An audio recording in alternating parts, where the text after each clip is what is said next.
A Central California lake that returned to this size right here for the first time in 40 years. You'll see Tulare Lake is back, a ghost lake with real implications. And Ginger, the managing editor of our climate unit, is there right now. Ginger, good morning. Millions of migrants. Imagine waking up one morning and walking out to your farm, only to find a lake where your cotton fields used to be. Not a small flood, not a puddle, but a lake so massive it stretches all the way to the horizon, as far as your eyes can see. Now imagine that this lake had been completely gone for over 130 years, drained out of existence on purpose, converted into farmland, and officially erased from every map that mattered.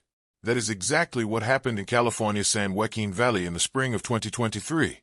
And what came back with that water was something that nobody in the modern world had prepared for, expected, or even thought was still possible. This is the story of a lake that was murdered by human ambition, buried under a century of agriculture, and then simply refused to stay dead.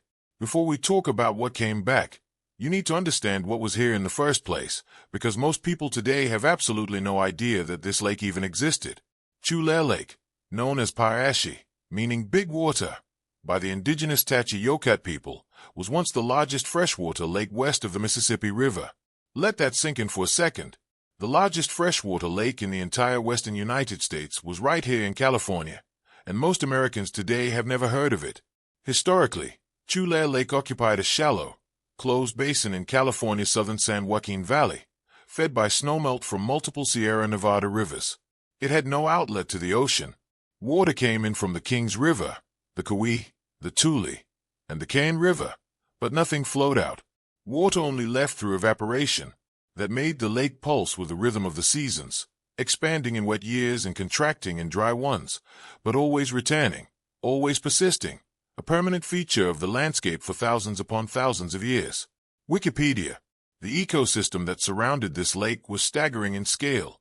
Early accounts from travelers and naturalists who visited before the lake was destroyed described flocks of migratory birds so enormous that when they lifted off the water together, the sound resembled a clap of thunder rolling across the valley floor.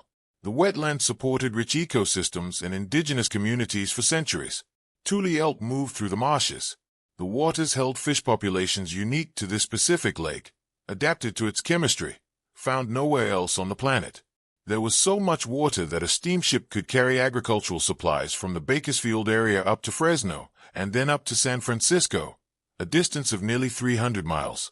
This was not a small body of water, sitting quietly in the countryside. This was a major, thriving inland sea at the center of one of the most productive natural environments in North America. Outlook Traveler Northeastern Global News. And at the heart of it all were the Tachi-Yokat people. The Tachi-Yokat tribe once lived on these shores. The lake provided food, plants to build shelter, and was the center of a trade route for tribes across the region. Their entire civilization was built around Parashi. They fished it, navigated it in boats crafted from the tule reeds that grew thick along its edges, and organized their understanding of the seasons around its rhythms.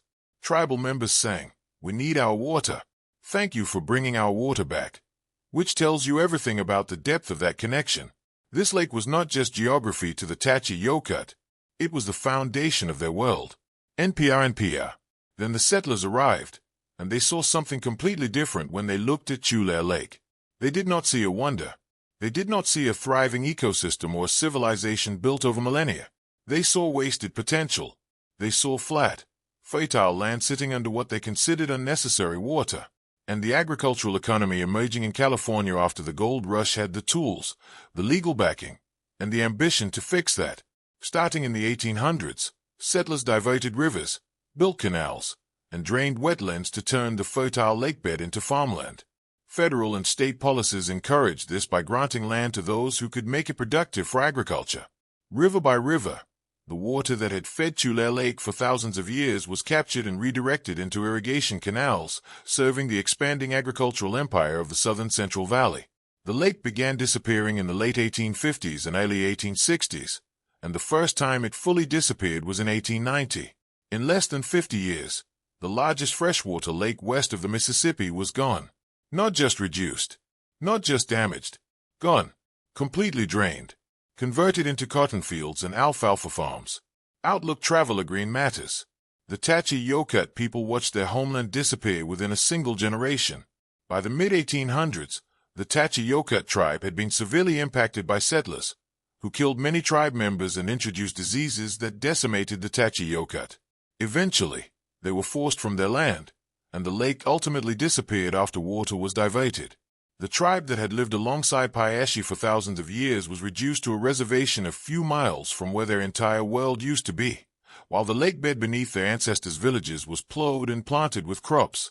Today, the 1,200 members of the Tachi-Yokut live on the Santa Rosa Rancheria.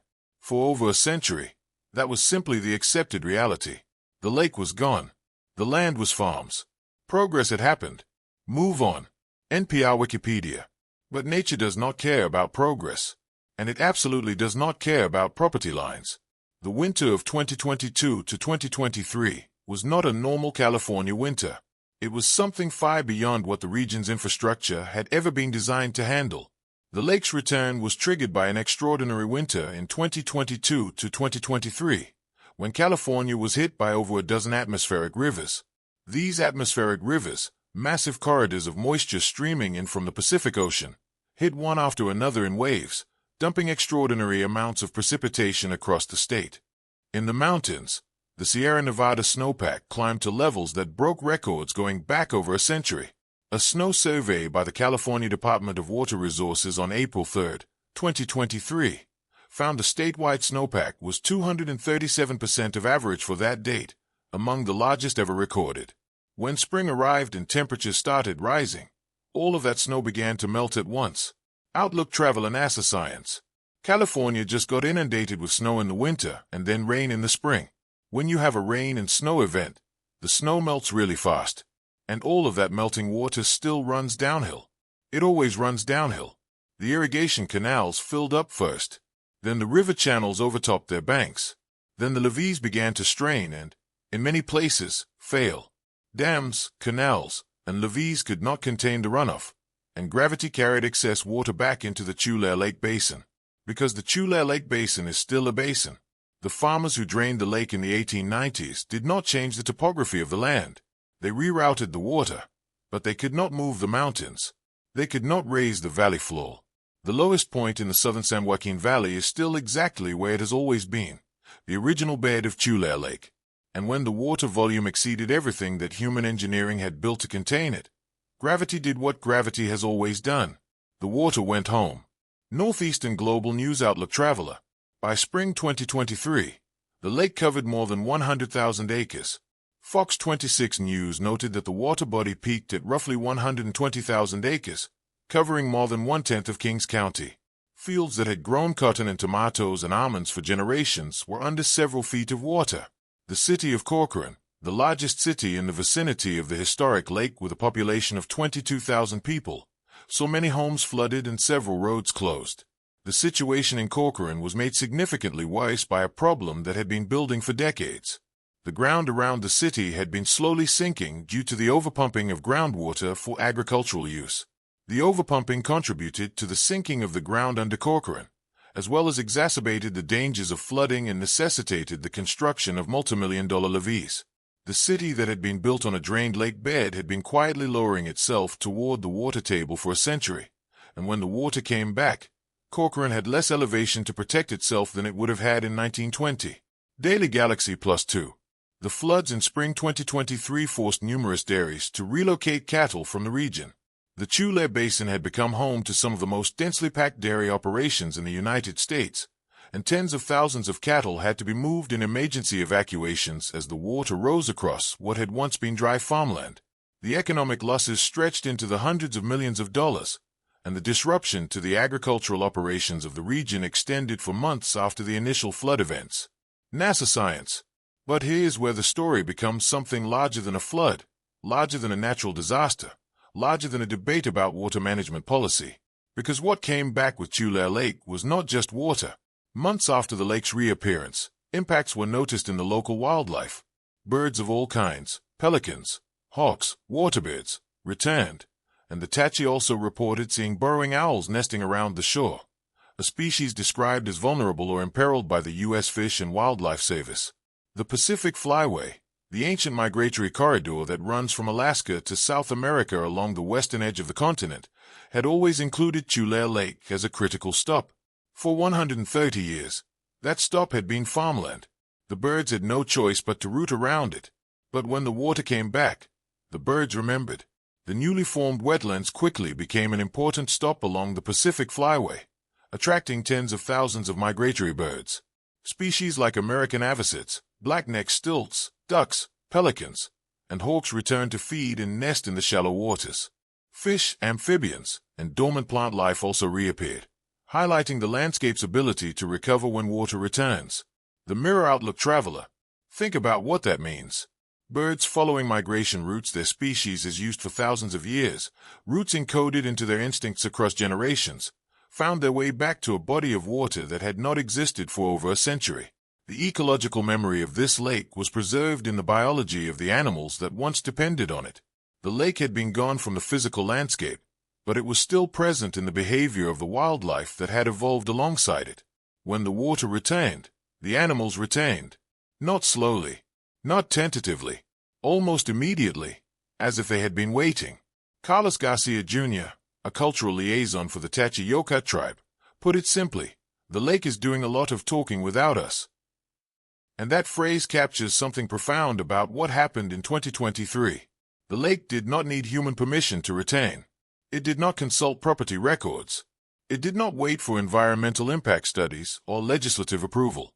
When the conditions were right, it came back, and it brought with it everything that had been suppressed along with it.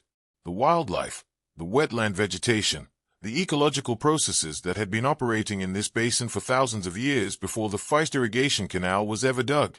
Open Rivers Journal. For the Tachi-Yokut people, the return of Paiashi was experienced on a level that cannot be fully captured in the language of flood damage reports or agricultural loss assessments. About 24 members of the Tachi-Yokut tribe gathered at the shore of the lake. Vice Chairman Robert Jeff said, Paiashi has reawakened. Tribal members played rattles and clapsticks and sang as part of a ceremony to welcome the water back. Leo Cisco, a Tachi-Yokut tribe member, said he swelled with pride to know that in his lifetime he gets to experience the lake's return. The tribe expressed a desire to work together with farmers, local people, and the government to find solutions that work for everyone. As Tribal Vice Chairman Jeff put it, the land needs that lake. NPR the Hearty Soul. That statement deserves to sit with you for a moment. The land needs that lake. Not the people who profit from the lake. Not the birds that nest on its shores. The land itself, in the understanding of the people who have known it longest, needs this water. That is a fundamentally different way of understanding what a landscape is and what it is for. Now comes the question that California cannot avoid. What happens next? The Tachi-Yokuts and many other people and organizations are trying to restore the lake permanently for various reasons, including environmental purposes, water storage, and Native American land reclaiming. But the politics are enormously complicated. The land that was once the lake bed is private property. It is worth enormous amounts of money as agricultural land. The infrastructure of the entire region has been built around the assumption that the lake does not exist and will not exist. Changing that assumption requires confronting the legal, economic, and political power of one of the most productive agricultural regions in the world, Wikipedia. And yet the hydrology of the basin does not care about any of that. Despite all efforts to keep the lake bed dry, snowmelt from the mountains overwhelmed the drainage system in 1969, 1983, and 1997. The lake returned each time, and now it has returned again in 2023 on a scale that dwarfed any of those previous returns. Under climate change, floods of this magnitude or higher will happen with increasing frequency. At a certain point, it would behoove the state of California to realize that Tulare Lake wants to remain. And in fact, there is a lot of economic benefit that could be gained from letting it remain. California Waterblog Northeastern Global News. The intensification of the climate cycle is not a theory. Longer droughts followed by more extreme wet events is the documented pattern. The event showed how even heavily engineered landscapes can revert to their original hydrological state under extreme conditions. The system that was built to prevent Tulare Lake from existing was never engineered to handle what 2023 delivered. And the next time a winter like that comes, which climate scientists say is a question of when and not if, the same thing will happen again. The water will overflow the canals, reach the levees, and flow back to the lowest point in the basin. Texas Fosteria of connections. This landscape has always been one of lakes and wetlands, and the current irrigated agriculture is just a century-long blip in this larger geologic history. That framing is uncomfortable for an agricultural economy that has existed on this land for 5 generations. But it is accurate. Tulare Lake existed here for thousands of years. The farming that replaced it has existed for roughly 130 years. In geological terms, the cotton fields are the newcomers. The lake is the original resident. Northeastern Global News. The return of Tulare Lake produced sharply different effects across the region. To some officials and farmers, its 2023 return was a flood that damaged land and disrupted livelihoods. To the Tachi-Yoka tribe and researchers, it was also the return of a lake to a place where water had historically belonged. Both of those perspectives are real. Both of those experiences are valid. The farmer who lost a season of crops and spent months dealing with floodwater damage is not wrong about what they went through. And the Tachi-Yoka member who stood on the shore of Paiashi for the first time in their life and heard their ancestors' songs performed on the water is not wrong about what that meant either. These two realities exist simultaneously, and California is going to have to find a way to hold both of them as it figures out what this region actually is and what it is going to become. Daily Galaxy. By March 2024, the lake had largely drained away again, with local officials saying the water was receding faster than expected. But receding is not the same as disappearing. The basin is still there. The topography has not changed. The groundwater table has not been restored. The climate patterns that produced the winter of 2022 to 2023 have not been reversed. The lake is not gone. It is waiting. It has waited before, through decades of dry years and relentless pumping and engineering designed to keep it from ever retaining. And then it came back, spectacularly, covering more than 1/10 of Kings County with water that was always going to find its way home. Daily Galaxy. The most important thing that resurfaced with Tulare Lake in 2023 was not the water itself, and it was not the birds, and it was not the economic crisis it created for the agricultural interests that had built their operations on its bed. The most important thing that resurfaced was a question that California had been successfully avoiding for over a century. Can a landscape be permanently transformed through human engineering? Or does the land itself have a nature that it will retain to whenever the pressure of human control is temporarily released? Tulare Lake has now answered that question 3 times in the last 50 years alone, and the 2023 answer was the loudest and clearest of them all. Paiashi means big water. The Tachi-Yoka named it for what it was, what it is, and apparently, what it will keep being, whether California is ready for that or not.